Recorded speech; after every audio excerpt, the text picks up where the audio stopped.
Saya Nani Ayu Rajwa Safitri. Saya Salsa Gilensi. Saya Farhan Maulana. Saya Desi Iskandar Iskandar. Saya Zaki Mangara. Selanjutnya kami akan langsung memaparkan materi. Untuk materi pertama akan dibawakan oleh Farhan. Kepada Farhan dipersilakan. Untuk materi pertama, harta perkawinan adat. Menurut hukum adat, harta perkawinan merupakan suatu harta yang dikuasai suami istri selama mereka terkait dalam suatu ikatan perkawinan. Baik harta kerabat yang dikuasai maupun harta perorangan yang berasal dari harta warisan, harta hibah, harta penghasilan sendiri, harta penghasilan hasil bersama suami istri, dan barang-barang hadiah. Menurut Terhad, harta yang diperoleh suami atau istri sebagai warisan atau hibah dari kerabat masing-masing dan dibawa ke dalam perkawinan. Harta yang diperoleh suami istri untuk diri sendiri serta atas jasa diri sendiri sebelum perkawinan atau dalam masa perkawinan. Harta yang dalam masa perkawinan diperoleh suami dan istri sebagai milik bersama.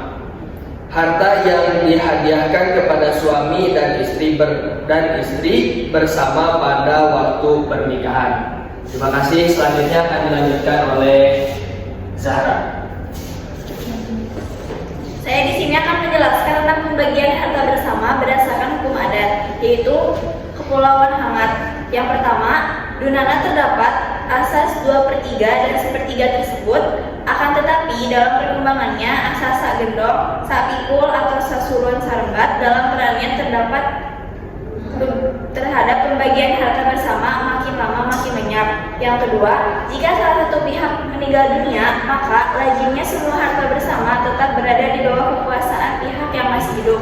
Yang ketiga, harta bersama tersebut untuk keperluan hidup salah satu baik suami atau istri tersebut.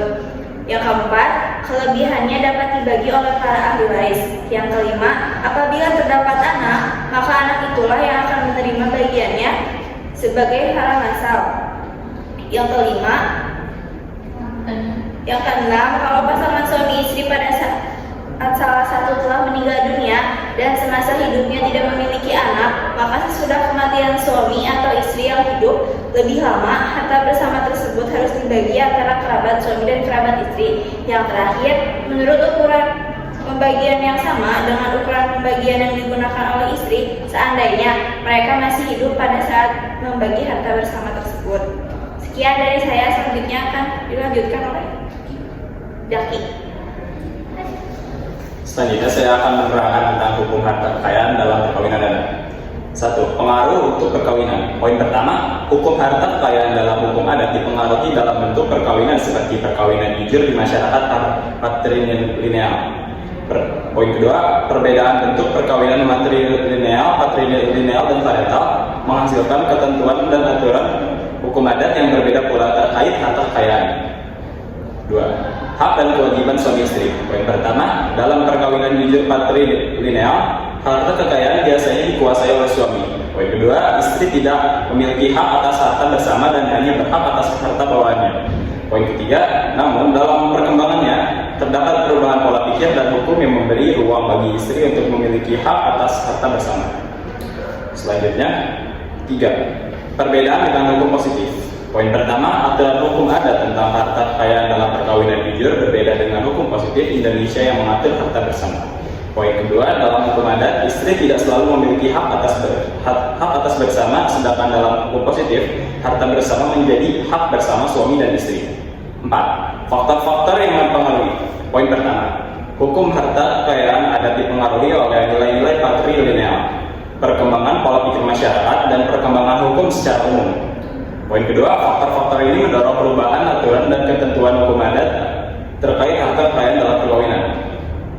5. Pentingnya memahami hukum adat. Poin pertama, memahami hukum adat tentang harta kekayaan dalam perkawinan penting untuk menyelesaikan sengketa harta kekayaan dalam perkawinan di masyarakat adat.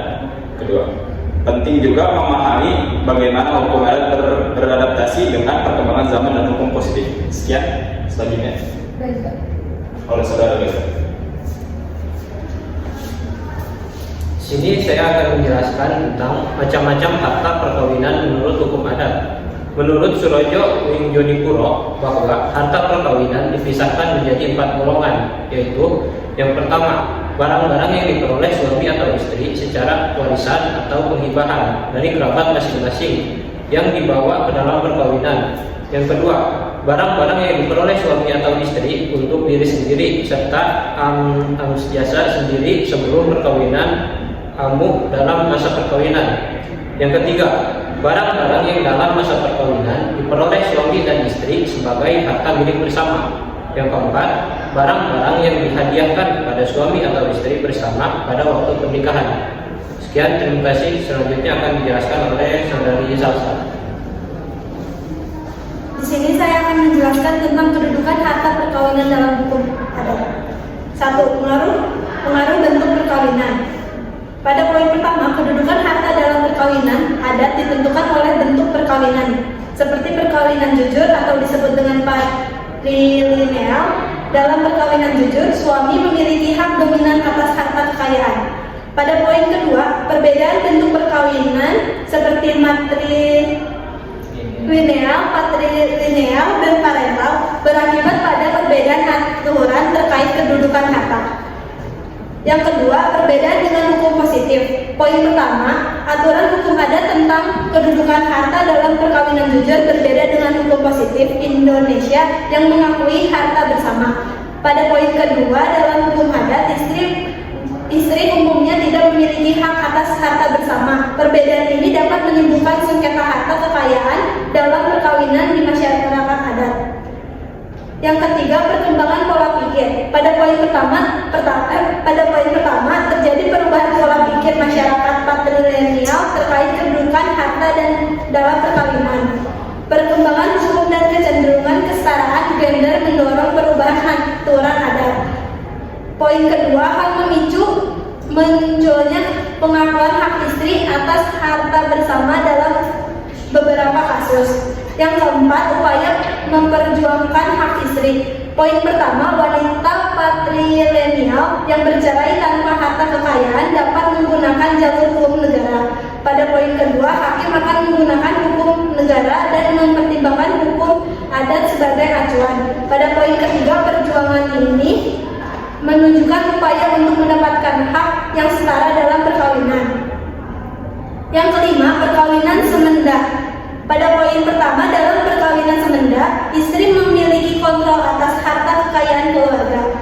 Poin kedua, suami hanya bertugas membantu mengurus harta pusaka keturunan. Pada poin ketiga, perkembangan pola pikir dan gaya hidup masyarakat memicu perubahan bentuk perkawinan semenda. Yang keenam, pengakuan harta bersama.